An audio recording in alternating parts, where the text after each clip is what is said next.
పసుపు తాడు ఒకటే మహాభాగ్యమై బ్రతుకుతుంది పడతి పతే లోకమై.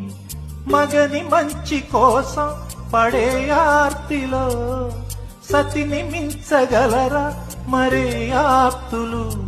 ఏ పూజ చేసినా ఏ నోము నోచినా ఏ స్వార్థము లేని త్యాగం భార్యగా రూపమే పొందగా అపురూపమైనదమ్మ ఆడజన్మ.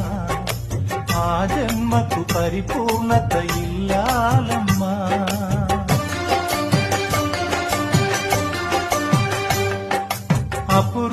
అపురూపమైనదమ్మ ఆడజన్మ. ఆ జన్మకు పరిపూర్ణత